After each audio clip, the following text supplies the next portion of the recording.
And you're very welcome. This is The Beautiful Truth on breakfornews.com with Fintan Dunne reporting. Thanks for joining me. This is the third in our series of audios called 9/11 Deja Vu. 9/11 Deja Vu is a persistent nagging feeling that just won't go away, that a mass murder has been perpetrated and those responsible have not been brought to justice. And it's a tribute to you that you're still interested in achieving justice on that, and that's the purpose of these audios, is to help in that process by education and information.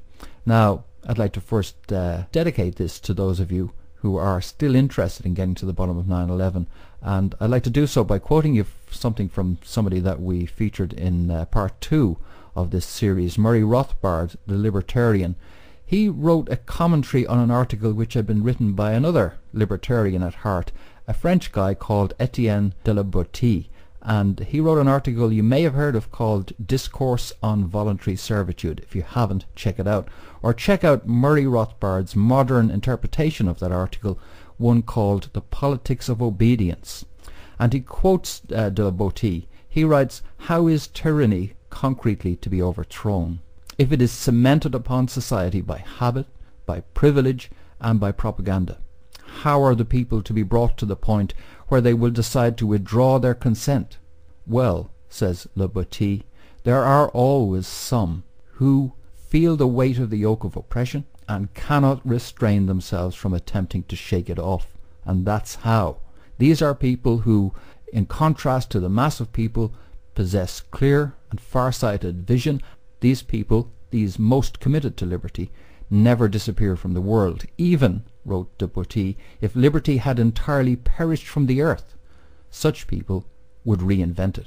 If they persist in a wholehearted and with sincere intention, with a firm resolve, he says they will not fail to deliver their country from evil hands.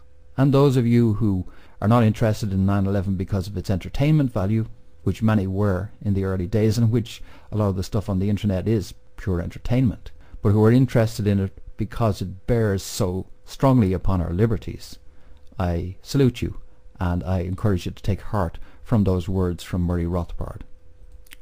Now, what we've been doing in part 1 and part 2 is we've been taking a look at Wall Street, the Wall Street Club, and how they fit into the 9/11 issue. And we're coming in at an unusual angle. We're not coming in asking, did a plane hit the Pentagon, or were there particles of nanothermite in the debris from the World Trade Center, etc., etc. We're not going into that. We're starting at the basis of any murder investigation with the issues of motive, means, opportunity. And the first and most important of those is motive, and the suspect who goes with the motive. And so we've been looking at Wall Street and the role that Wall Street has played in all of these events, because people are now seeing all that's happened in the last 10 years in a broader context, and wondering if maybe it was about a bit more than just Bush and Cheney and the neocons who pulled off 9/11 to steal our liberties. Maybe there's something bigger going on, and maybe it involves the almost 200 trillion worth of national wealth missing from the United States. So in part 1 we heard from Martin Armstrong, a Wall Street trader now imprisoned, who painted a picture for us of the inside workings of the club on Wall Street. We also heard from Patrick Byrne, the chief executive of Overstock.com, his detailed account of the front-running and other insider trading and false trading activities which are going on Wall Street. And we also heard from Murray Rothbard detailing the various groupings, the difference between the Goldman Sachs grouping and the JP Morgan grouping, the difference between the Treasury and the Fed control of our monetary systems, starting to put the pieces together and getting some dots marked that we can hopefully begin to connect up.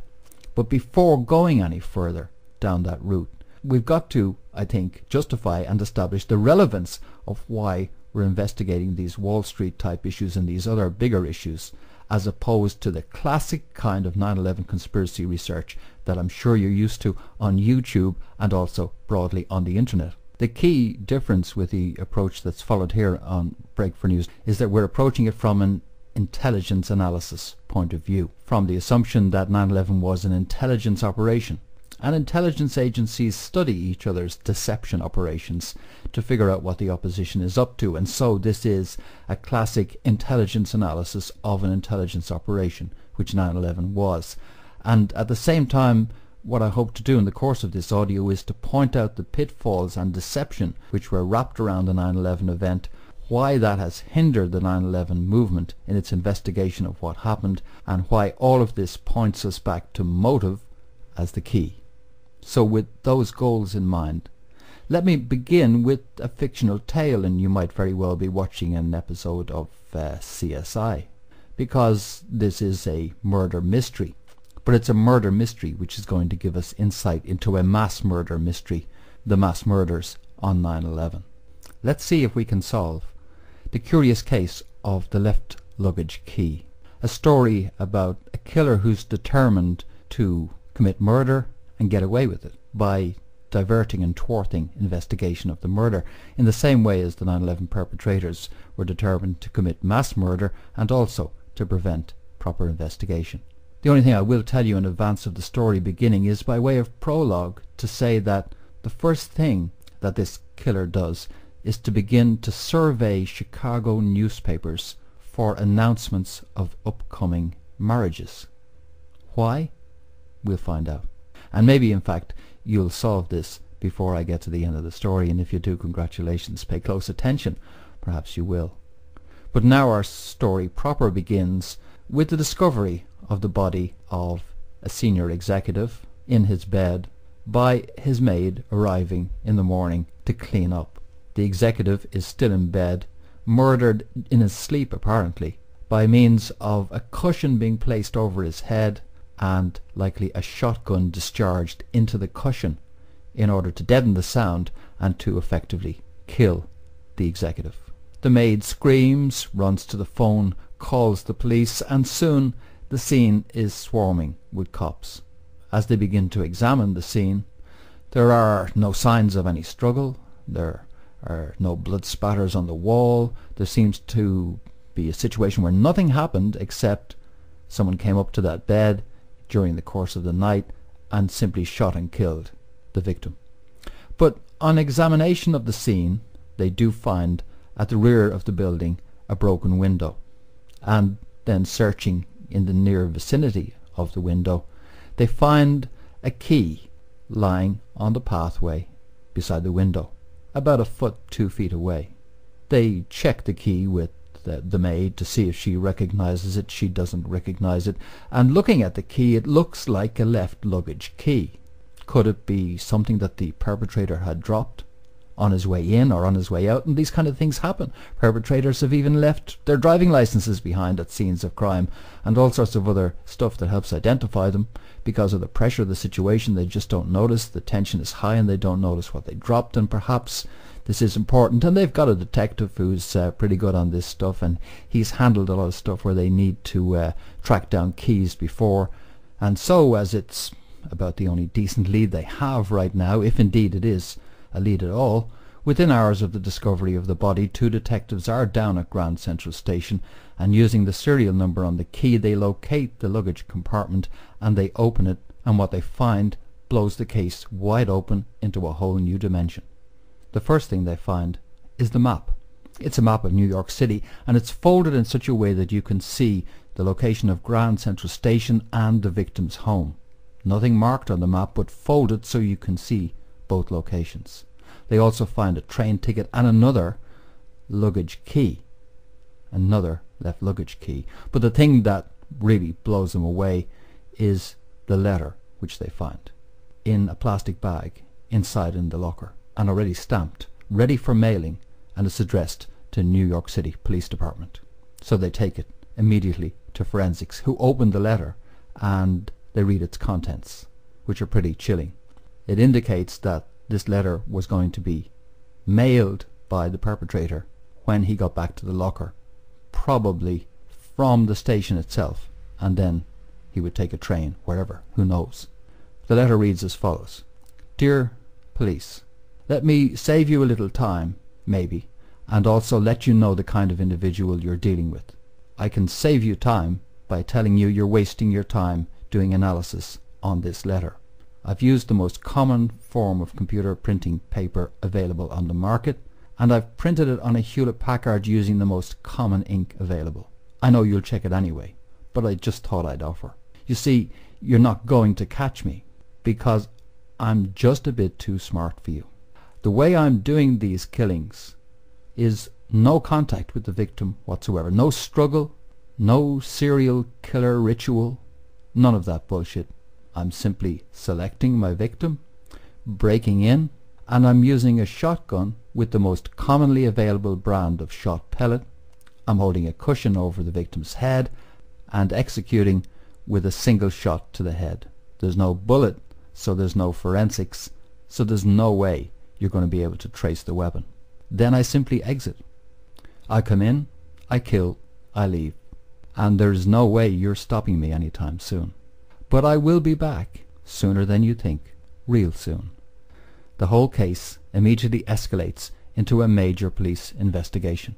They also know that they're dealing with somebody who is extremely dangerous because of the MO he's outlined. There's going to be no forensic traces on a bullet, and they know that if this guy is putting it up to them, like he seems to be, that he could very likely kill again with impunity.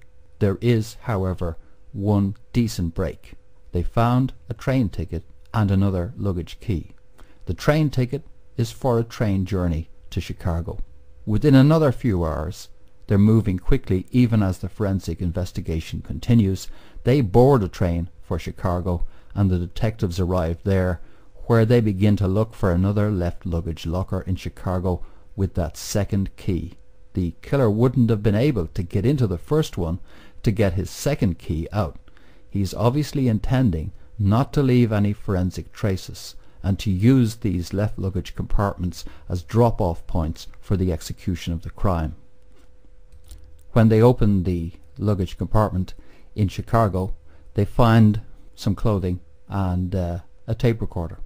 The clothing is like running gear, like tracksuit, and also a pair of trainers.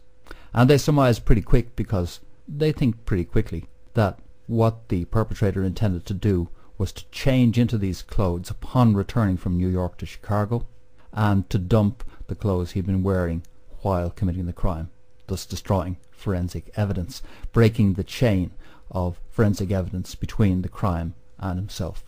And they also find, as I say, a tape recorder, like a dictaphone tape recorder. It doesn't seem to have been used. It's got batteries in it, it's fresh, there's a tape there, there's nothing on the tape. And so they begin to search the rubbish bins in the area immediately, looking to see, before these bins get emptied, can they possibly trace the clothing the guy was wearing, because unable to get into the first locker in New York, he would have also been unable to get into the second one in Chicago and retrieve his clothing. So they begin to do that, and then they do get a break, because in the back of the box that the dictaphone is in, and it's still in packaging, they find a sales receipt for a department store in Chicago. Next stop is that department store, and they present the sales receipt. It turns out that the customer paid cash, not credit card. But a lucky break. The guy filled in the warranty card on that dictaphone unit. He filled in the 12-month warranty card, and now they've got an address and a name, a Dave Williams of 216 East Lake Drive.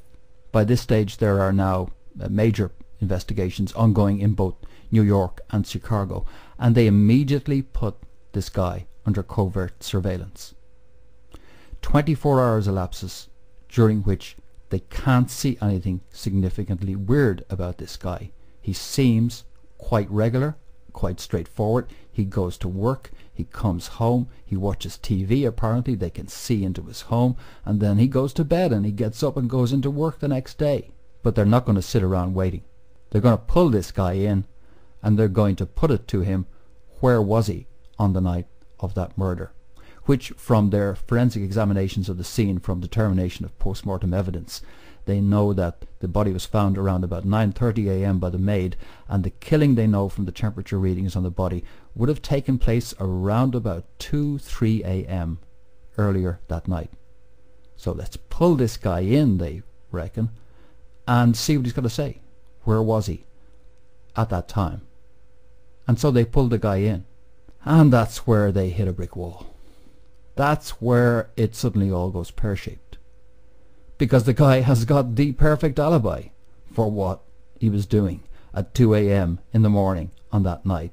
Because earlier that day, before the night of the murder, he had been giving away the hand of his own daughter in marriage.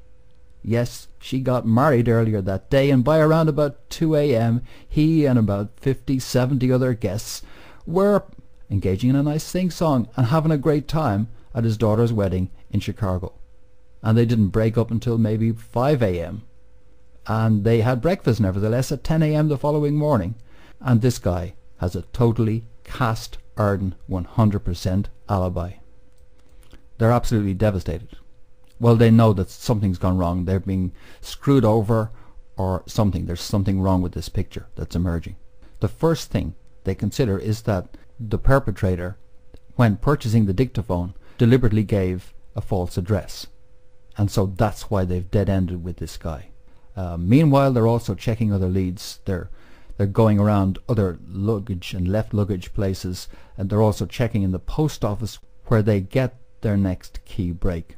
There is a post office box account in the name of that guy who's got the alibi, a drop-in pick-up post office box in the name of David Williams. And they open that box, and there's another letter inside. And it's also addressed to the New York City Police Department, but it doesn't have a stamp on it. They open the letter with a sinking feeling. The letter reads, "Dead end. Real soon." And now they realize that this guy has been screwing with them the whole time, that this guy is playing games with the cops, not only killing but enjoying watching the cops run around like idiots. With a great deal of trepidation, they continue their inquiries, but they start counting the days until he strikes again. They escalate their inquiries. They're doing everything they can to prevent it from happening, but they know that this guy has got them running in circles. A week passes, still no hit. 2 weeks passes, still the MO hasn't been repeated. And then it's a month, and the investigation team is scaled down slightly. And then it's 2 months, and then it's 3 months, and 4 months. And their investigation seems to have run into the sand. They've been punked, and the same techniques were used on the 9/11 movement. You see, the killer, after all, was a business partner of that executive. Somebody who had a motive which you just had to dig a little bit to find that motive. You had to put in the hours to locate the motive. It was a business motive, but you would have to spend the time. Unfortunately, from the very beginning, the police got suckered into this serial killer story, which just brought them forward and led them in a particular direction, led them further and further away from the true motive. The killer was actually playing psychological warfare on the police, and the tactics and techniques I've outlined in that case are exactly the same and used for exactly the same reasons as the tactics deployed against the 9/11 Truth Movement, and I'll be back to detail that in just a moment. This is the Ravenettes, Heart of Stone. You're on The Beautiful Truth on breakfornews.com. I'll be right back. And you're very welcome back. This is The Beautiful Truth on breakfornews.com with Fintan Dunne. Right, well now let's decode and deconstruct the tactics and techniques used by the true killer in the curious case of the left luggage key. One of the first things that the killer did there was to create an atmosphere of crisis.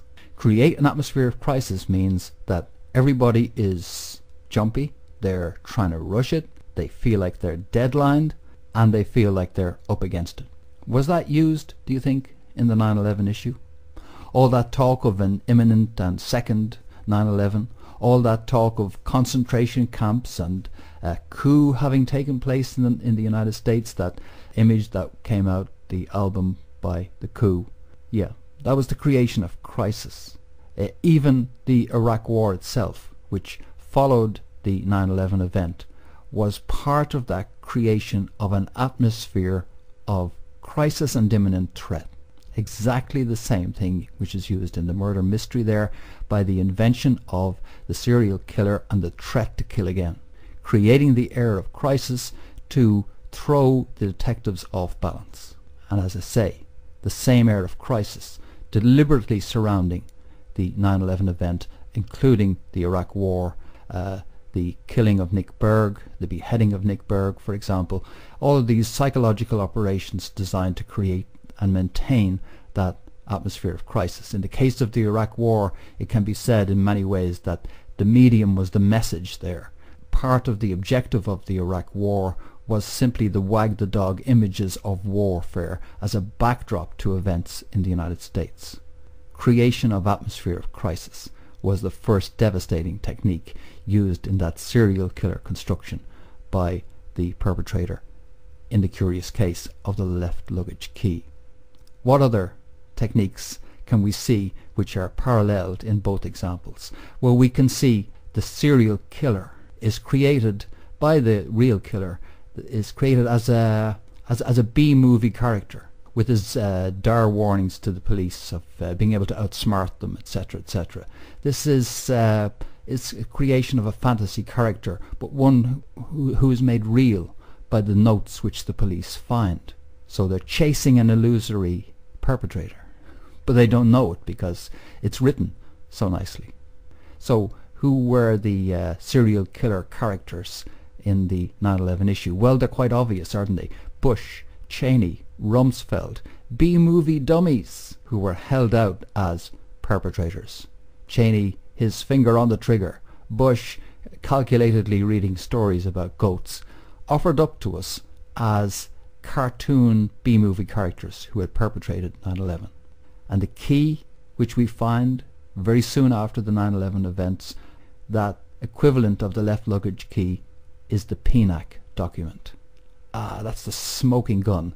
It's jumped on immediately to show that the Project for a New American Century visualized such a very event as 9/11 taking place and needing to take place in order to mobilize the American people. And so that is the key. It's fake. It's planted there deliberately to say to you, yes, PNAC, see, right, here's the key.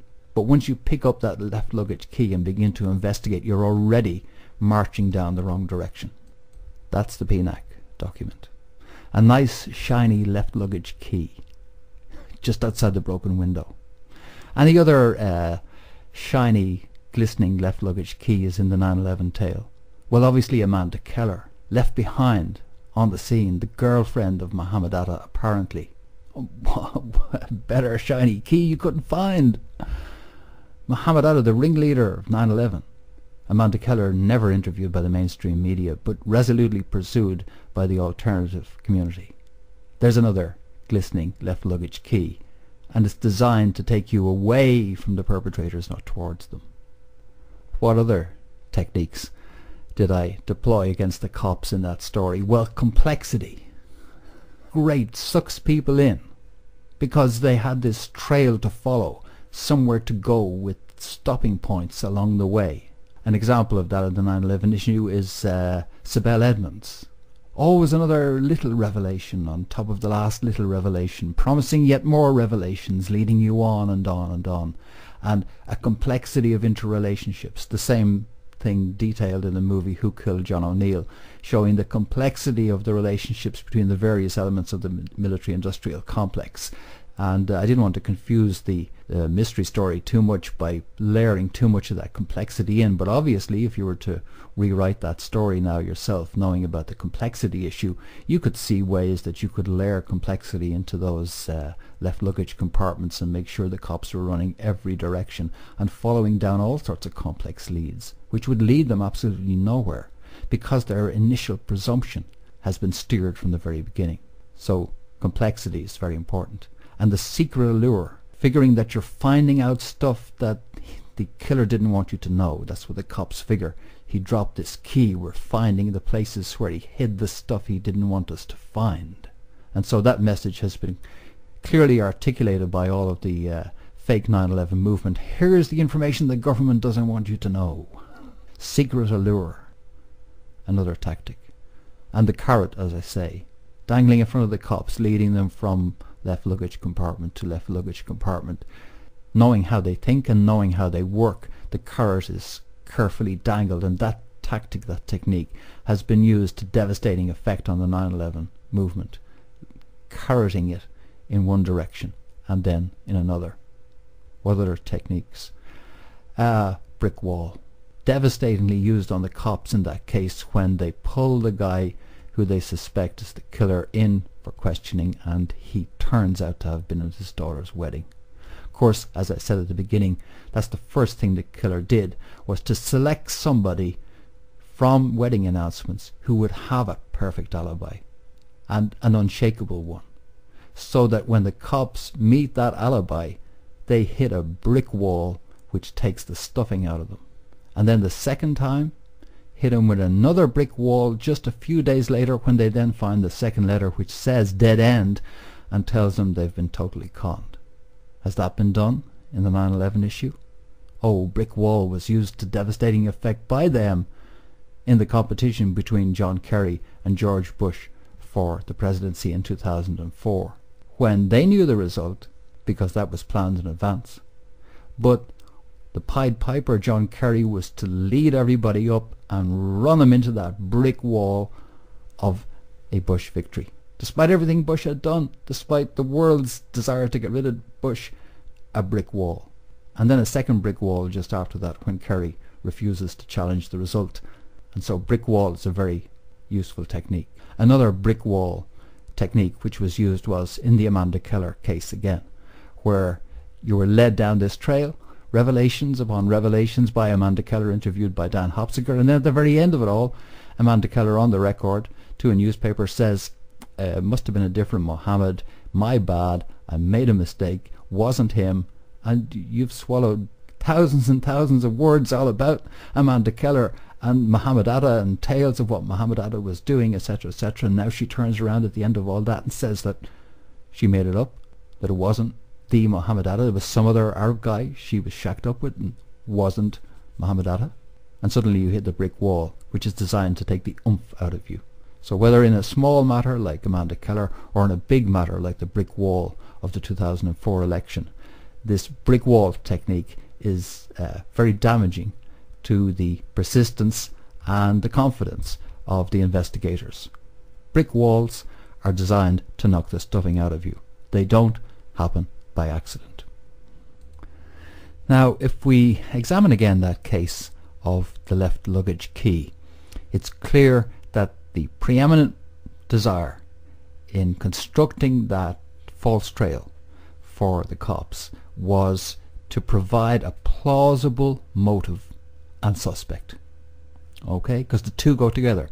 And so in the case of the left luggage key, the serial killer is the suspect and the motive is just desire to kill with impunity. And an awful lot of time and effort is put into selling that motive and selling that suspect.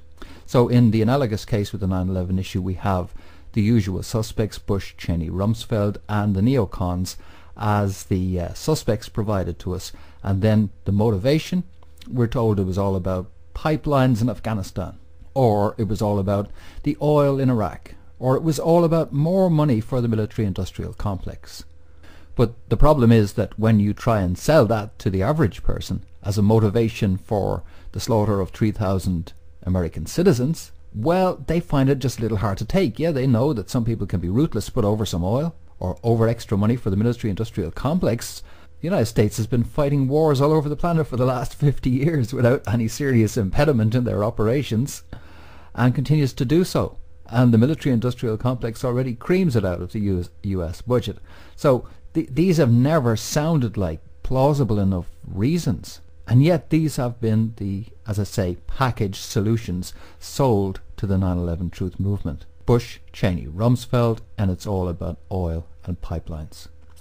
But no, it's much bigger than that. What I'm suggesting, and this is why I went into this issue, is that the question of motivation needs to preoccupy the 9/11 movement more than the question of what plane hit what building and who was on what plane and all the rest of that detail. Detail is important, but in a murder investigation, one of the important priorities for an investigating team is to determine the motive for the killing and to identify the suspects that go with that motive. And so in part 1 and part 2 of 9/11 Deja Vu, we took a close look at Wall Street and what's been going on in Wall Street, we began to get to the point where we could start to tie in those operators with motive. And now I'm saying to you that the focus on motive must be deeper and should be a first priority. And that if you start to connect the dots from Wall Street to 9/11, that then it begins to make sense. Those dots connect 9/11 in to the economic catastrophe that you're seeing unfolding around you right now. Because these people knew this was coming, knew this moment of truth for Western capitalism as they have constructed it would arrive. And 9/11 was a vital part of the planning for dealing with that eventuality. Get into all of that in the next episode, where we begin to examine the relationship between 9/11 and the collapse of the economic house of cards. I hope you'll join me for that, and I'll be back soon with that next episode. But in the meantime, for breakfornews.com, this has been Fintan Dunne reporting.